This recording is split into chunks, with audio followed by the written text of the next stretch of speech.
وَلَقَدْ يَسَّرْنَا الْقُرْآنَ لِلذِّكْرِ فَهَلْ مِن مُّدَّكِرٍ بسم اللہ الرحمن الرحیم۔ السلام علیکم ورحمۃ اللہ وبرکاتہ۔ پورا علم تجوید آپ کے سامنے ہے، نہایت آسان، نہایت سادہ سا اور نہایت مختصر۔ پہلے یہ جانیے گا کہ علم تجوید کیوں کر وجود میں آیا، ایسی کیا ضرورت پیش آ گئی کہ اس علم کو جو ہے وجود میں لایا گیا۔ دراصل تجوید پتہ ہے کیا؟ قرآن مجید کے لب و لہجہ کو، تلفظ کو محفوظ کر لینے کا نام ہے۔ اچھا، جب یہ قرآن مجید دوسرے علاقوں میں پہنچ گیا، عرب سے نکل کر غیر عرب میں، تو وہاں کے لوگ مسلمان ہوئے، تو ظاہر ہے مسلمان ہو کر انسان قرآن ماشاء اللہ تعالیٰ پڑھتا ہے، اللہ کے کلام کے ساتھ جڑتا ہے۔ تو وہ جب پڑھیں نا، تو وہ لب و لہجہ، وہ تلفظ نہ ہو جو عرب کے ہاں تھا، وہ اپنے ہی انداز پر پڑھنا شروع ہو جائے۔ تو یہ جو اس وقت کے قراء حضرات تھے نا، انہوں نے کہا کہ ہم اس طرح کرتے ہیں، ہر حرف کی نا صفات مقرر کر دیتے ہیں تاکہ اس حرف کے لب و لہجہ کو محفوظ کر لیا جائے۔ ہر حرف کو محفوظ کرنے کے لیے مختلف صفات کے گھیرے میں لے آئے، تاکہ جب بھی کوئی بندہ جو بھی حرف پڑھے، اگر یہ صفات اس کی مکمل ہوں تو ہم کہیں سبحان اللہ، یہ قرآن کا لب و لہجہ ہے، یہ قرآن کے فا کا تلفظ ہے۔ اور اگر ویسا اس سے ادا نہیں ہو رہا تو ہم کہیں گے کہ یہ وہ لب و لہجہ نہیں ہے جس میں قرآن مجید نازل ہوا ہے۔ تو انہوں نے ہر حرف کو 5 صفات کے اندر گھیر دیا۔ کوئی ایک حرف لے لیتے ہیں، مثلا چلے میں 2 حرف لے لیتا ہوں تاکہ کمپیریزن بھی ہو جائے نا۔ ایک لے لیتے ہیں فا اور ایک لے لیتے ہیں موٹے والا قاف۔ اب جب فا ہے نا، مثلا میں کہتا ہوں اف، اس کے جواب میں آتا ہے اوفو۔ اچھا، یہ 2 آوازیں ایک جیسی ہیں، دوبارہ غور سے سنیے گا۔ میں کہہ رہا ہوں اف اور ایک کہہ رہا ہوں اوفو، کیا فرق ہے دونوں میں؟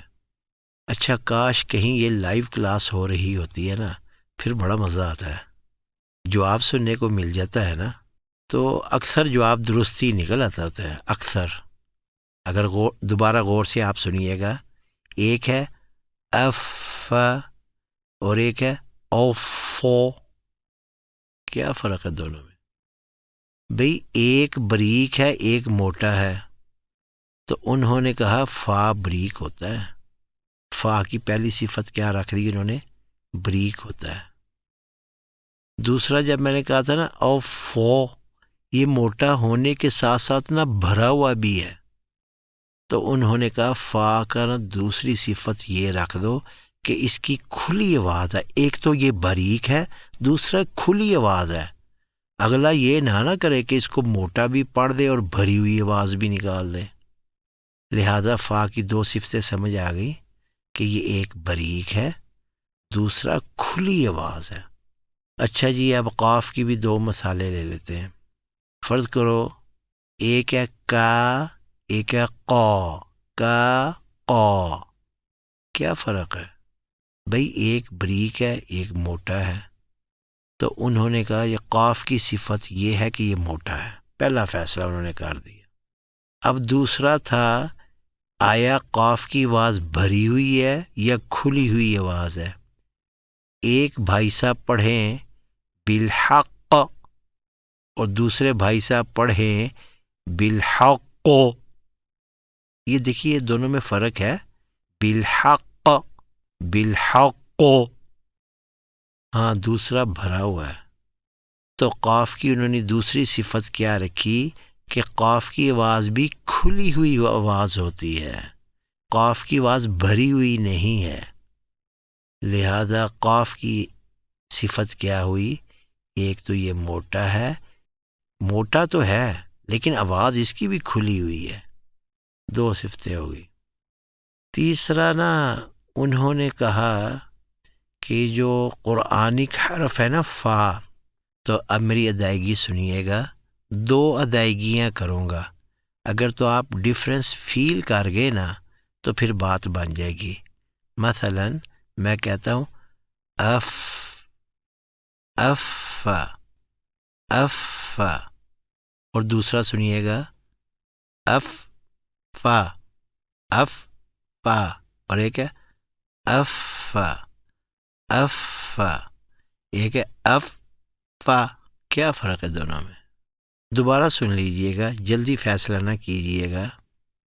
ایک ہے اف یا اف اف، اور دوسرا ہے اف فا۔ بھئی قرآن مجید کے الفاظ سے سن لیں۔ مثلا ایک شخص پڑھتا ہے کفلہا کفلہا، دوسرا پڑھتا ہے کف فلہا کف فلہا کف فلہا، اور پہلا پڑھا ہے کفلہا۔ ہاں، فا کی جو آواز ہے نا وہ چلتی ہے، کف کفلہا کفلہا، اور دوسرے کی بات رک جاتی ہے کف فلہا کف فلہا۔ تو انہوں نے کہا فا کی یہ صفت لکھ دو کس کی آواز چلتی ہے، ادھر تو ہم نے دیکھا کئی لوگوں کی آوازیں ہی نہیں چلتی۔ دیکھا اس طرح وہ فا کو گھیر رہے ہیں تاکہ فا کی ادائیگی مکمل طور پر محفوظ ہو جائے اور قیامت تک کے لیے محفوظ ہو جائے اور ہر علاقے میں محفوظ ہو۔ جو اس محفوظ شدہ صفات کے مطابق فا نکالے گا ہم کہیں گے ماشاء اللہ یہ تو قرآن کا تلفظ ہے، اور جو کمی ہوگی اس میں ہم کہیں گے نہیں، اس میں تلفظ کی کمزوری ہے۔ یعنی قرآن مجید کے لب و لہجہ کو محفوظ کر لیا گیا ہے قیامت تک کے لیے، ہر علاقے کے لیے، کیونکہ ہر علاقے کی اپنی پرابلمز ہیں نا۔ جیسے فا ہے نا، بعض علاقوں میں نہیں بولا جا سکتا، مثلا میں کہتا ہوں نا افا، وہ کہیں گے افا، وہ پھے بنا دیتے ہیں اس کو، ان کی زبان میں نہیں ہے فا، پھا ہے پھے ہے، تو وہ بنا دیں گے۔ تو مثلا اب ہے کف فلہا، تو وہ کہیں گے کف فلہا، وہ پھے بن گیا نا۔ اچھا اسی طرح فرض کیجئے، فرض گیا اسی طرح یہ جو انڈیا کے بعض علاقے ہیں اس میں بعض بہنیں مجھ سے پڑھی ہوئی ہیں، ان کا زا کا بڑا مسئلہ آتا تھا، وہ جو یہ جو ہے نا زا سٹی والا، اس کی بجائے نا ہم کہتے ہیں نا مزہ آیا بھائی، وہ کہتے ہیں مجا آیا بھائی، مجا مجا، وہ زا کو نا جیم کی طرف لے جاتے ہیں۔ ابھی تک ہم نے کیا پڑھا ہے؟ نمبر ایک فا بریک ہے، نمبر دو فا کی کھلی آواز ہے، نمبر تین فا کی آواز چلتی ہے، اور ادھر سے حرف قاف تھا نا، نمبر ایک یہ موٹا ہے، نمبر دو بالحق آواز کھلی ہے، بالحق آواز بھرتی نہیں ہے، تو لہذا قاف کی دوسری صفت کیا ہے کہ اس کی آواز کھلی آواز ہے۔ اچھا جیسے فا کی آواز تھی نا اف، آواز چل رہی ہے نا، تو قاف کی دیکھے ذرا اق، اچھا میں زور بھی لگاؤں نا اق، کہ کسی طرح اس قاف کی آواز چل پڑے، تو قاف کی آواز نہیں چلتی۔ لہذا قاف کی تیسری صفت کیا رکھی انہوں نے کہ اس کی آواز جو ہے وہ چلتی نہیں ہے۔ اچھا جی، اب فا کی تین صفات ہو گئی نا، چوتھی انہوں نے دیکھا کہ بعض حروف ایسے ہیں کہ ان کے اوپر جیسے ہے نا اف اف اف. اچھا آپ اپنی انگلیوں کے پورے یہ ہونٹوں کے قریب رکھ کے کہیں گے نا اف اف، تو اس کے اوپر نا سانس بھی ٹکرائے گا. لہٰذا انہوں نے فا کی یہ صفت رکھ دی کہ اس کے اوپر سانس بھی چلتا ہے. ٹھیک ہے. اور ادھر سے قاف کی کیا صفت وہ رکھے گئے؟ مثلا میں کہتا ہوں نا اق اق اق اق، ادھر نہیں سانس چل رہا. سانس اگر چلنا ہوتا تو یہ بننا تھا اق اق اق، اس طرح کی آواز نکالتے، تو یہ تو قاف ہے ہی نہیں. لہذا قاف وہی ہے جس کی آواز رک جاتی ہے. لہذا قاف کی کیا صفت ہوئی کہ اس کے اوپر سانس رک جاتا ہے. دیکھا اب کور کرتے جا رہے ہیں نا، اس کے ارد گرد ایسا گھیرا ڈال رہے ہیں کہ قیامت تک کوئی چوں بھی نہ کر سکے. میں ایک دو مثالیں بھی دے دیتا ہوں آپ کو انشاءاللہ تعالی. اچھا جی، پانچویں صفت یہ انہوں نے فیل کیا کہ فا جو ہے نا یہ بلا تکلف منہ سے نکل جاتا ہے، پھسلتا ہوا سہولت کے ساتھ نکل جاتا ہے. اف. اچھا اگر کسی کا سہولت کے ساتھ نہ نکلے، مثلا اف یہ سہولت کے ساتھ نہیں نہ نکل رہا، تو اس کے اوپر آواز بھی رک گئی، سانس بھی رک گیا، تو اس کی ادائیگی نامکمل رہ گئی. اچھا پانچویں صفت انہوں نے کہا کہ فا جو ہے نا یہ بلا تکلف با سہولت منہ سے پھسلتے ہوئے نکل جاتا ہے. اور قاف کا انہوں نے کہا یہ مضبوطی اور جماؤ کے ساتھ ادا ہوتا ہے. لو جی، یہ فا کے اوپر آپ کا علم مکمل ہو گیا کہ فا کہاں سے نکلتا ہے. تجوید دوبارہ سنیے گا. ہر حرف کو اس کے مخرج سے، فا کا مخرج کیا ہے؟ اوپر کے سامنے والے دو دانت نچلے ہونٹ کے گیلے حصے پر لگتے ہیں. یہ فا کا مخرج ہے. اور اس کی صفات کیا ہے؟ نمبر 1 باریک ہے، نمبر 2 کھلی آواز ہے، نمبر 3 آواز چلتی ہے، نمبر 4 سانس بھی چلتا ہے، نمبر 5 منہ سے باسہولت ادا ہو جاتا ہے. سبحان اللہ، فا کو گھیر لیا. اسی طرح قاف کی کیا صفات انہوں نے مقرر کر دی؟ نمبر 1 قاف موٹا ہے لیکن آواز کھلی ہے. ٹھیک ہے، یہ 2 صفات ہو گئی. اب دیکھیں نا، فرض کیجئے آپ تراویح سن رہے ہیں، ایک قاری صاحب کہتے ہیں بالحق، کہ آپ کہو گے یہ تجوید میں تو ہے کھلی ہوئی آواز ہے، بالحق بالحق کھلی آواز ہے، اور یہ جو آواز میں نے سنی ہے بالحق یہ بھری ہوئی ہے. موٹا تو ہے لیکن بھرا ہوا ہے. لہٰذا آپ کہو گے اس میں وہ تلفظ نہیں ہے جو قرآن مجید میں ہوتا ہے. اچھا جی، اور تیسری صفت قاف کی انہوں نے کہا اقا اقا، اس کی آواز رک جاتی ہے. اقا آواز چلتی نہیں، اقا یہ تو نہیں ہوتا نا. تو اسی طرح آواز بھی رک جاتی ہے، سانس بھی رک جاتا ہے، اور یہ تو اچھا خاصا مضبوطی اور جماؤ کے ساتھ ہے. اقا مضبوطی اور جماؤ کے ساتھ. اس نے منہ سے پھسلتے ہوئے تھوڑا نکلنا کہ اقا، یہ تھوڑا نا. تو یہ نا، اچھا کوئی اس طرح نکالے گا تو کہیں گے یہ قاف اس کا مضبوط نہیں ہے، اس کی آواز بھی چل رہی ہے، دیکھو یہ کام خراب ہے، یہ قاف ہے ہی نہیں ہے. اس طریقے سے بیٹا قرآن مجید کے جتنے بھی حروف ہیں نا، ان سب کو اس طرح صفات کے گھیرے میں لے لیا گیا، ان کو کور کر دیا گیا تاکہ تلفظ کے معیار کا پتہ لگ سکے، تاکہ قرآن مجید کا اصل جو تلفظ ہے وہ قیامت تک کے لیے محفوظ ہو جائے. کوئی شخص اگر کوئی ادائیگی کر رہا ہے اور اس میں کوئی کمی ہے تو بتایا جائے گا کہ اصل تلفظ یہ تھا، آپ کی آواز نہیں چل رہی ہے، یا آپ موٹا پڑھ رہے ہیں، یا آپ اس کی آواز کو بھر دیتے ہیں، تو اس کی اصلاح کرنا آسان ہو جائے گا. یہ ہے جی علم تجوید. باقی جو انشاءاللہ تعالی عارضی صفات ہے نا، وہ کل پڑھ لیں گے، اور وہ تو سب سے زیادہ آسان ہے. اس میں سے آدھے سے زیادہ تو آپ پڑھ چکے ہوئے ہیں. وہی اخفاء، اقلاب، ادغام، مد فرعی وغیرہ۔ یہاں تک اگر کوئی سوال ہو تو آپ پوچھ سکتے ہیں۔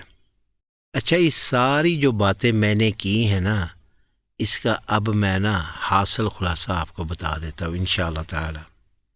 فرض کیجئے کہ ایک قاری صاحب ہیں، وہ کہتے ہیں کہ بیٹا پڑھو با با با، تو آپ بھی پیچھے سے ایسا ہی پڑھ لیتے ہو با با با، تو آپ کو کسی صفت کی یاد رکھنے کی ضرورت ہی نہیں ہے۔